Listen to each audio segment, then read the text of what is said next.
Hello everybody, welcome to a brand new video. It is Heedless here, and today we are going to be starting a brand new mini-series that basically we are going to be going over all the For Honor battle tips. Link will be in the description for this page, guys. So basically we are going to be starting off with the novice tips and then going to warrior tips, and then on the 25th and 26th, which is the day of beta and the day before beta is released, we are going to be going over the master tips just to give you everything you need to destroy your enemies in the beta, guys. And if you're going to play beta, make sure to join Vikings team. I'm going to be playing beta, so you should too. Okay, now let's get right started. We're going to be going over the first novice tip, how to play the game, guys. I'm going to be talking over this video a little bit, but you guys are going to be able to hear all the information. But this video does pertain to the Xbox controller. Also, it helps if you have a PS4 or PS3 controller. But honestly, keyboard and mouse, we do not know exactly how it's going to work yet. But we do know it's going to be pretty interesting, and it's going to be a little bit of a surprise. I've been told that I should buy a controller. Heads up to you guys, if you buy a controller, I am going to buy a PS3 or PS4 controller, because I've been told those are way better to use than Xbox. But that's just what I've heard. So let's get right into the video.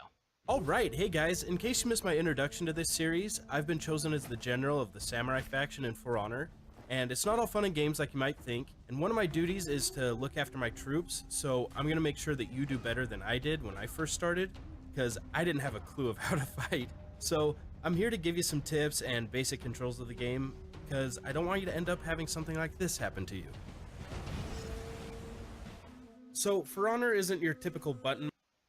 So you guys can see that there's a couple bots over here. So honestly, in beta, I don't know if we're actually going to get to play online. I'm going to really hope that we do.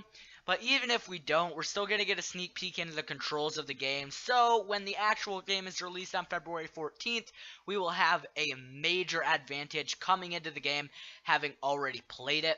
Let's continue.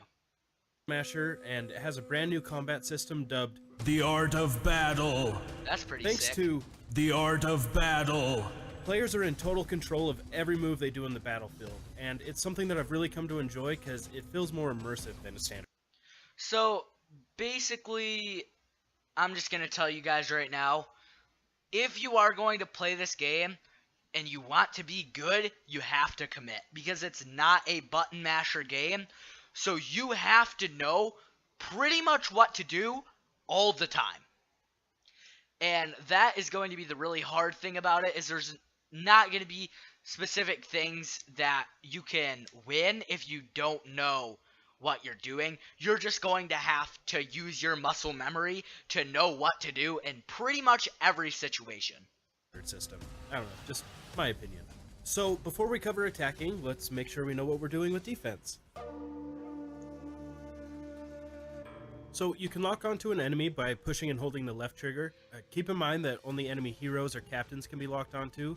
Soldiers aren't important enough to be locked onto, but don't tell them that, you guys. They're fragile enough as it is. And when you're locked on, you can move your weapon into 3 different guards according to the direction of your right stick, either top, left, or right. And the HUD always displays.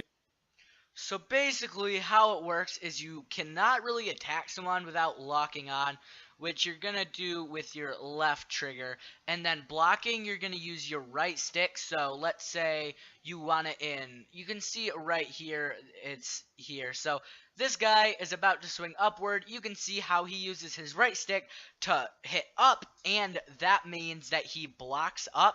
And usually what you want to do is you want to block and then you want to go for an attack. So you still have enough time to get prepared to block again once he attacks. Where your guard is and where the guard of your enemy is.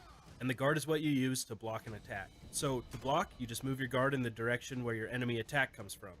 So if the enemy attacks on the left, I move my guard to the left. Pretty simple, right? Well, just wait till I get going! So you might be able to figure this out, but your attacks will come from the position of your guard. So if your weapon is in right guard, your... Okay guys, so let's go back right here. So you can see on the right, attacking, so what you have to do is you are going to swing based on what guard you're in. So your guards are what you use the right stick for. So if you can be in right guard, left guard, or the forward guard, I guess you would call it. And you can see you use your right bumper for a light attack, which is here, or your right trigger, which is the one on the top, for a heavy attack. So as I said earlier, what you want to do is you usually want to be in like top guard or whatever guard your opponent's in.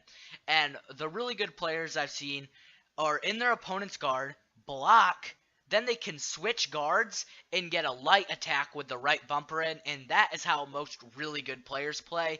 But obviously, starting out, we are not going to be that good. You and me, we're just noobs. So we will eventually get that good, hopefully.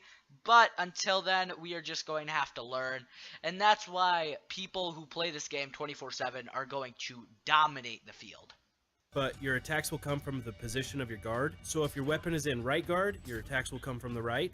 And of course, to hit an enemy, you need to hit them where they're not guarding. And with that, there's two different types of attacks. There's a light attack, which is quick and has low damage, and you can do that by pushing the right bumper. And then You can see through here that he is constantly switching between left and top guard. Let's watch that again, and I'll tell you which guard he's in at all times. Where they're not so guarding. He's top guard, and with top that, there's guard, two different types of attacks. There's and a light this attack, guy, which is blocks, quick then and he has switches low to damage, left and you guard, can do that by pushing the right bumper. And then there's the heavy attack, which is slower and has high damage, and you can do that by pushing the right trigger. And each hero has attacks that can be comboed into chains that are unique to them, and they also have access to special unique moves. And to see all the moves of a hero, bring up the menu and select moveset. So the thing with this is it says that this is moves from guard mode from the left. So basically you can do combos, and really there's a whole lot of things that make combos a lot better than just button mashing. Combos, one, they start to deal a lot more damage, and two, if you get a combo, your enemies can't block a combo. So it really just gives you an insane advantage that can just win you the game instantly. So when you're locked onto an enemy, you can perform a guard break by pushing either X on Xbox or square on PlayStation. And what the guard break does is it opens up the guard of the enemy and can be followed up by either an attack or a throw. And to throw an enemy, you just hit the guard break button again. But keep in mind that the power and length of the throw depends on the hero. So, as you can see, what I was talking about earlier is there is just so many dang controls in this game that you pretty much have to know what you're doing at all times if you want to win against decently skilled people. So, really, you can't button mash just because button mashing will do you nothing. So you have to know what you're doing, and that's why practicing is going to be essential, just like every game. So you can dodge forward, backward, left, or right, and once again, the length and efficiency of the dodge depends on the hero, but you can do that by pushing A on Xbox or X on PlayStation. So, in addition to blocking, if you're low on health, instead of blocking, you can dodge. What a lot of people will do is they'll dodge, and then they'll run away, which is a really good tactic in, let's say, like 4v4s or 2v2s or anything that's not just a 1v1, because that way you can run away, maybe find a teammate that can help you kill the guy that was chasing you, and then heal up so you can get to higher health and hopefully win the match. Alright, now we're getting to the good stuff. Executions and emotes are really cool. So to perform an execution, you just end the fight with a heavy attack, and this opens up a short window of opportunity where you can trigger an execution by pushing one of two buttons. And these are some. So the reason that you would like to do an execution is if you guys have seen any gameplay, which there's not a lot of it, it's pretty rare to come across. But if you guys have seen it, you can get revived after, I think it's 10 seconds, maybe 15 seconds. You can get revived in that time window, but if you do finish them off, I forgot what it is called really fast. Let's watch Window it. of An execution. If you do finish them off or execute them, they cannot be revived, or it just dampens the revive time. So it's really hard for them to get a revive. Opportunity where you can trigger an execution by pushing one of two buttons. And these are some of my favorite executions, and feel free to say which ones you like the most in the comments. Now, executions do look very sick, as you can see through here. They're, I don't know, they just look really cool. That's just pretty much it. And then there's emotes, which are different when you're locked and unlocked onto enemies, so it gives you a bunch of different options. And you can perform those by pushing Y on Xbox or triangle on PlayStation. And there's a whole bunch of different ones that you can choose.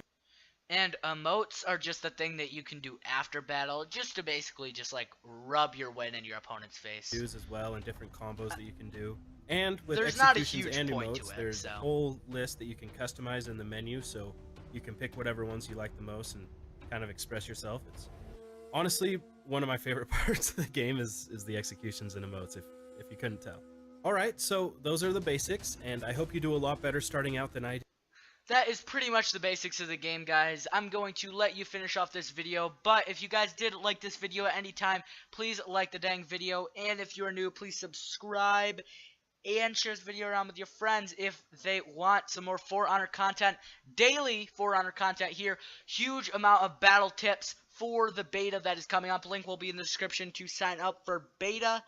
Guys, if you're going to play beta, please join the Vikings, because Vikings rock. I'll see you next time, guys. Bye-bye. I didn't have this information, so I'm sure you will. And let me know if you're excited for the game. I really can't wait for it to come out. And I'll be back with some more advanced tips, like how to survive when it's 2v1 in a little bit. But as always, I hope you enjoyed.